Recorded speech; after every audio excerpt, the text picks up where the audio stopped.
You're watching America Trends. I'm Mary Burt-Godwin, and I am chatting it up here with Mayor Kevin Faulconer. He's joined us today. I'm so happy to have you here. It's really great. And we're talking about a heavy conversation here, but this is a really important topic for San Diegans, Californians, and actually countrywide, right? It is, and it's really shot to the top of virtually every city in California. And I think it's one of those issues, Mary, that it's not a partisan issue, right? It's not Republican or Democrat. It's what should we be doing out on our streets? I don't think this is like you were saying, a left and a right have different concepts on this, right?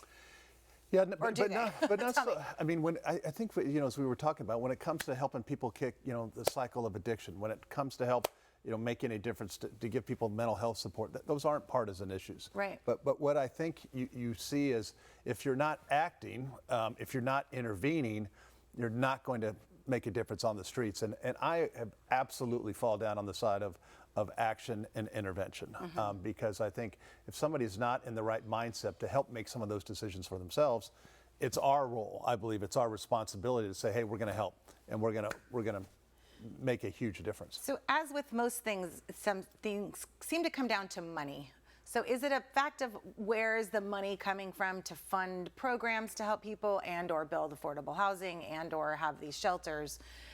Is that, because we were talking about supervisors kind of oversees programs and the allocation of funds for the city, right? Yeah, I mean, there's good and bad news. I think the good news is you're starting to see more money than you've ever had because the problem is so big and because it's so acute. But I think what you haven't seen the connection yet is again, that willingness to actually act. And so you get a lot of talk, particularly in politics and in government, a lot of finger pointing. And that's where, when I look back at my time as mayor, I said, look, I'm not going to argue with the city and the county. These are my streets as mayor. We have to jump in and make a difference.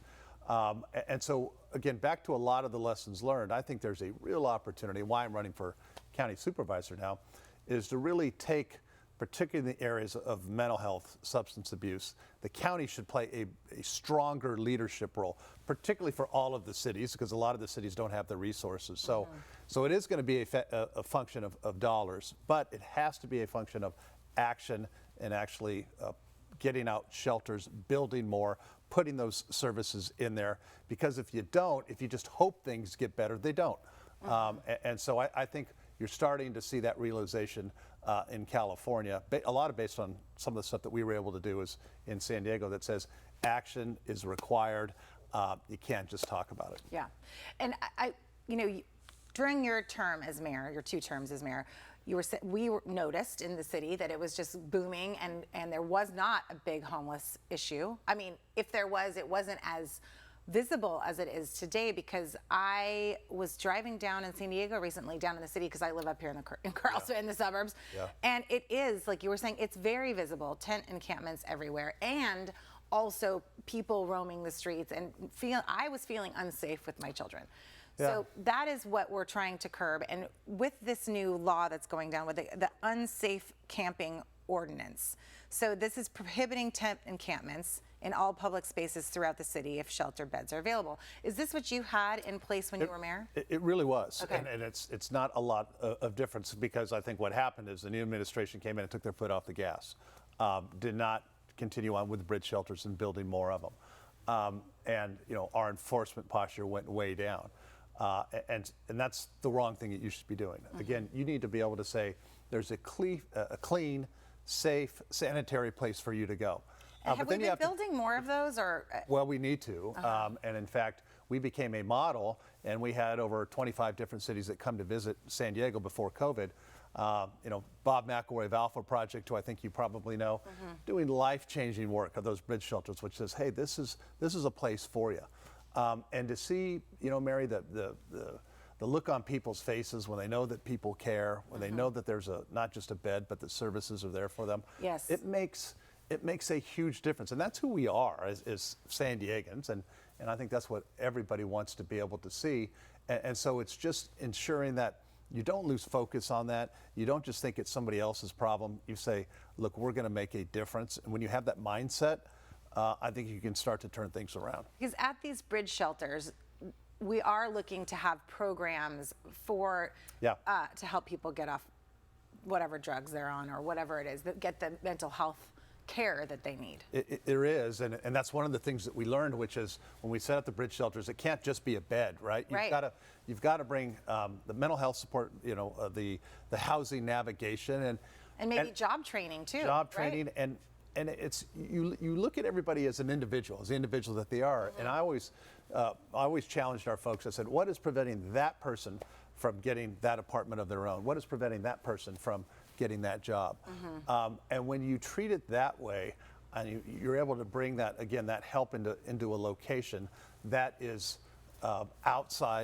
inside, not outside, then you're able to, again, it's all about stabilizing folks. Once you stabilize, once you can help break some of that cycle, then people want to be able to say, hey, and they have that sense of pride and dignity to get that apartment, to get that job.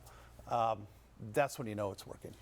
Okay, well, I love talking to you about this. I want to talk to you a little bit more about the county supervisor. Do people run on, I know you ran as mayor as a Republican, and so, but is it partisan? It's not partisan, Okay. just as mayor was. So there's no partisan affiliation on the ballot. It's anybody can run. It's not a partisan primary. Okay.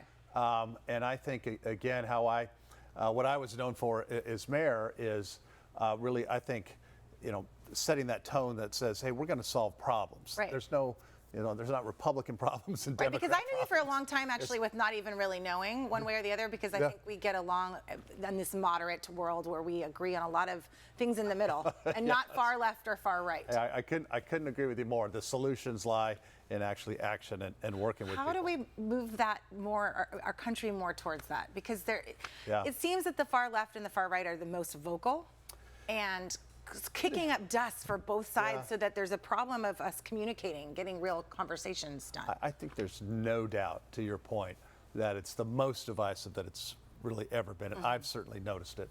And yet, when I say that, I also firmly believe that when it comes to actually making a difference, moving the needle, solving problems, people want somebody who's going to do that. And if you show that you're able to treat people with dignity and respect, even if you may disagree on some of that's then how you're able to say, okay, how do we get to solutions? How do we actually make things work? And when you do that and you engage people, again, whether you're Democrat, Republican, I think that represents the best of local government and what people want to see. I think if you spend all your time just, demagoguing or virtue signaling, well, it may make you feel good, but you're not actually doing anything. Right.